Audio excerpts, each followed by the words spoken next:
Mark, welcome to Rochay Lead Movers and Shakers. Welcome to Better Capital. Mark, what is your success mindset? I think it's focusing on the things that matter and worrying about the things you can influence, not the things you can't influence. Right. And when Better Capital are looking to invest in a situation, you need to know that you can make the changes necessary through those things you can influence. If there are things you can't influence that are important to the business, you don't buy the business.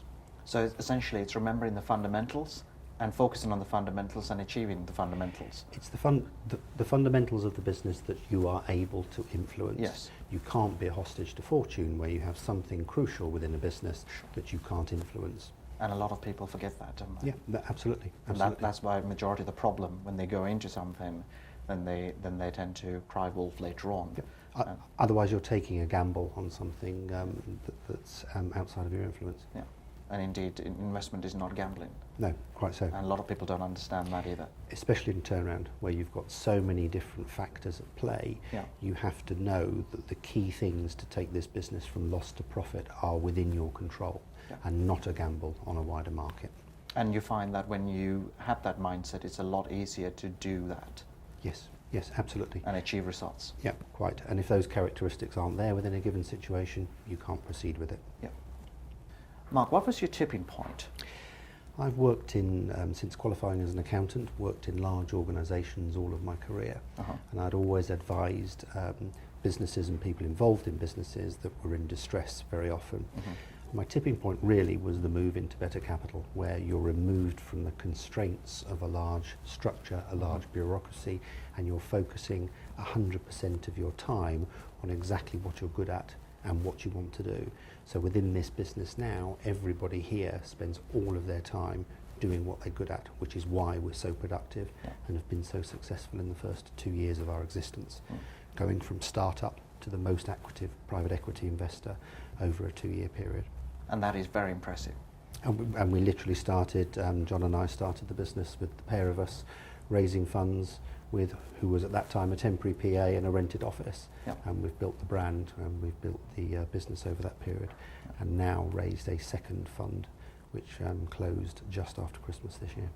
And that's something you can absolutely be proud of. Oh, absolutely, yes. And we're very pleased with the success we've had to date, but the most important thing is you're ultimately judged on not the businesses that are acquired by the fund, but the returns that are made when you exit. So that's a primary, isn't it? That's the primary thing that we will be judged by, and we're very conscious of that, yes. Yeah. Mark, how did you overcome the most challenging time in your personal life and in your business life? I think starting with business, as I mentioned a moment ago, starting Better Capital from a complete startup to where it is now was quite a challenge, although a challenge I relished and very exciting opportunity. So I think I'd classify that as my biggest business challenge.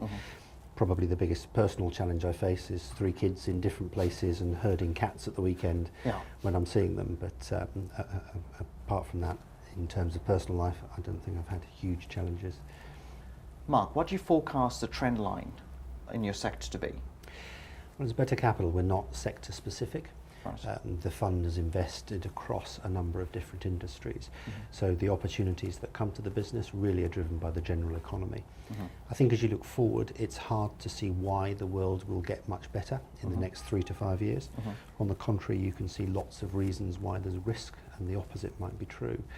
But clearly Better Capital as a fund invests in distress situations, so therefore one would expect to see more and more opportunities. You will inevitably see more businesses going to the wall and not being saved. I think probably at this point in time we're not seeing enough insolvencies. You need to weed out the poorer businesses so the stronger businesses can take up that slack and survive. And what we try and do at Better Capital is we want to identify businesses where you can take ownership of that business, you can invest in that business and turn a poorly performing business into a well invested, well-run, profitable business that you can sell for a good multiple. You can always sell a good business, no matter what the economy looks like. You can't sell an average business. So you have to invest and you have to turn them into good businesses. So for us looking forward, we believe there will be enough opportunities for Better Capital's second fund, which has just been raised, to be invested over the next year or so. And that's really what's crucial, isn't it? Because as you said, one of the key points that I took from what you said was that there's always good figures or good, shall we say, price for a very good business, and as opposed to an average or poor performing business. But you have to invest to create that good business. Indeed. So what we're looking for is a business in financial difficulty where within there somewhere is a good business waiting to get out. We want to capture that good business, invest in it, and return it to profit. Yeah. And do you look at the key people, or do you put your team in to on the turnaround proposition wise? It's a mix. Typically, our operating team will go in and be part of the business in the early days. Right. We'll work with incumbent management, supplement incumbent management. But the reality is, if a business is underperforming, you have to make fundamental change in order to improve it. Yeah. So you have to be brave and make those difficult decisions. Key thing is, though, you have to invest. Yeah. Do people, i.e. the founders, do they understand that they're going to make this a better business or a great business by making those changes and listening to your management team? Or is there a lot of resistance to it? It's difficult in that situation, I think, for founders. Typically, when better capital are becoming involved, the business is in severe difficulty. It's quite plain. It needs to be doing something different. Yeah. Very often, that's changing the capital structure and providing the investment it needs. Mark, what is your opinion as far as the economic upturn is concerned? I think you can see many reasons to be pessimistic rather than optimistic, but I think in any situation there are always winners and losers, and it's just picking the right ones.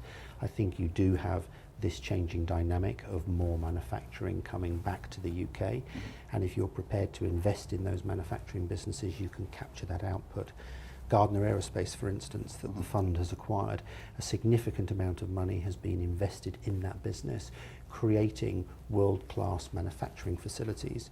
2 existing facilities have been improved, some poor facilities have been folded into those improved facilities, and the fund's just spent nearly £10 million on a brand new factory.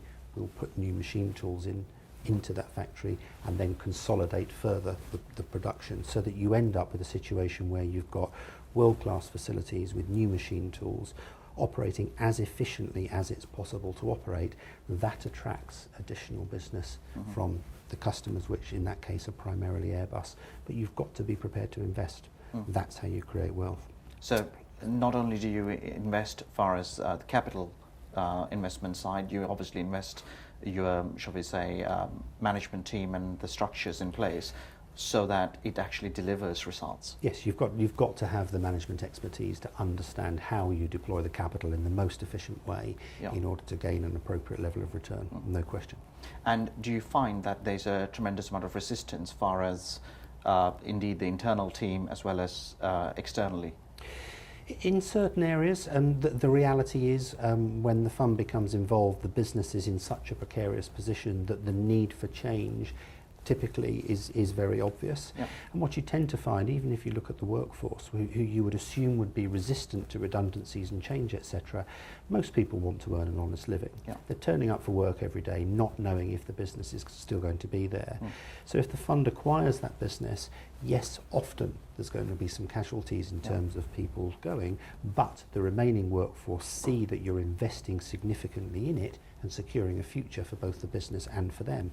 That's the economic reality, and people aren't stupid. They can see that. In other words, and they come to welcome it. Yeah. In other words, they get the change for the better or die, essentially. Yep. So they get that.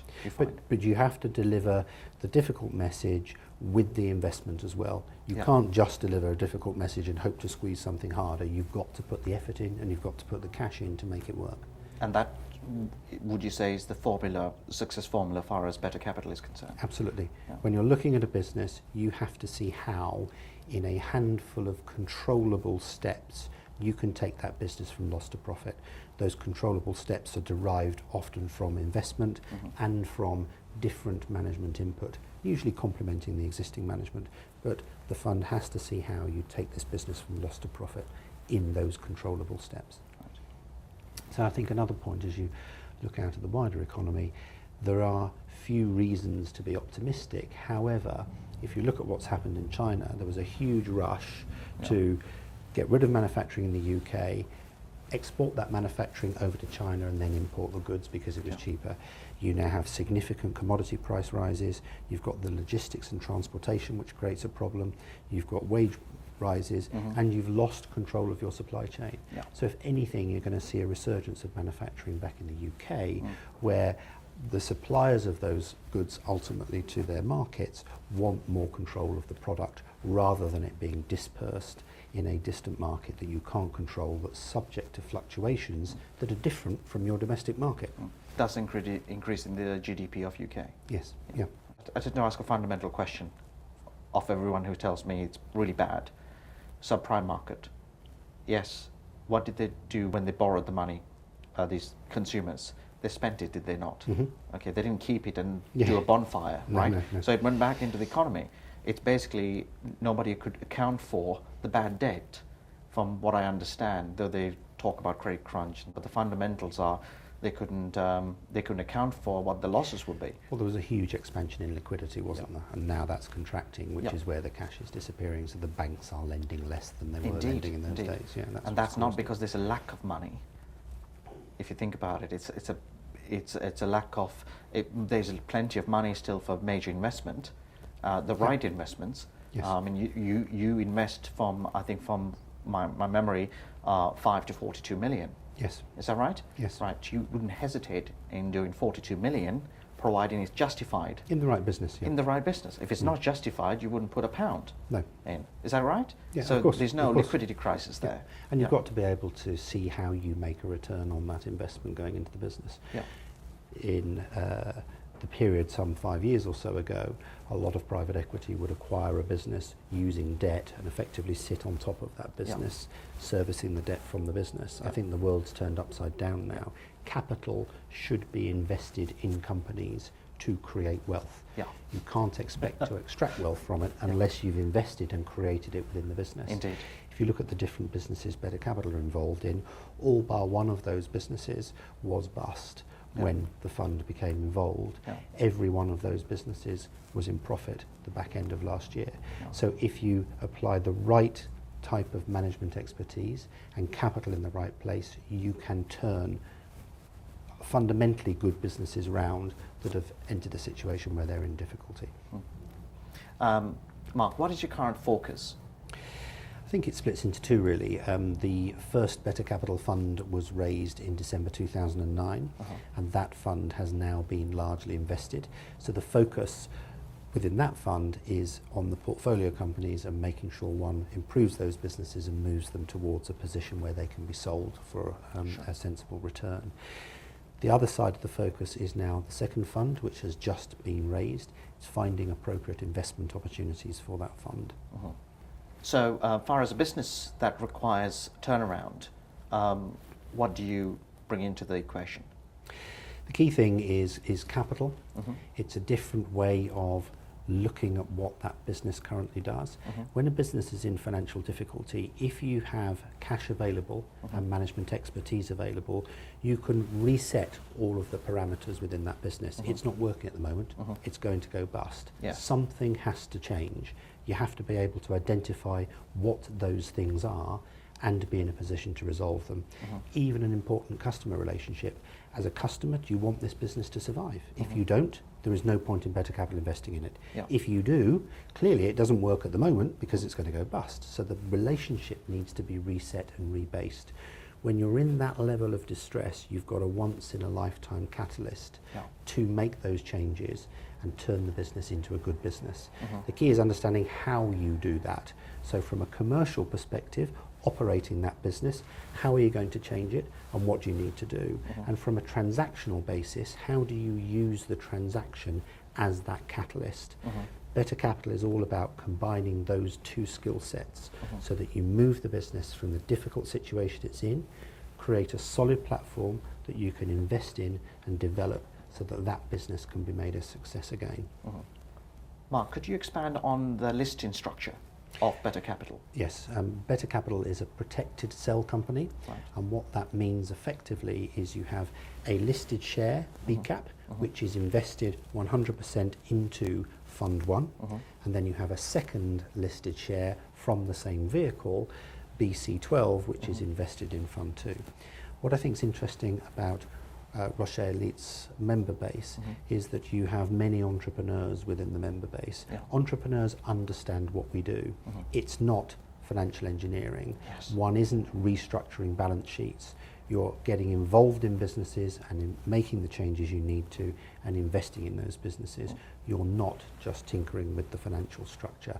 Entrepreneurs understand that very well because that's how they've made their returns and made their living. Yeah. So I think there's an interesting connection and ought to be a lot of interest in the fund as a result of that. Indeed, indeed. In other words, they understand, because they became millionaires, multimillionaires and billionaires, they indeed understand what it takes to get there.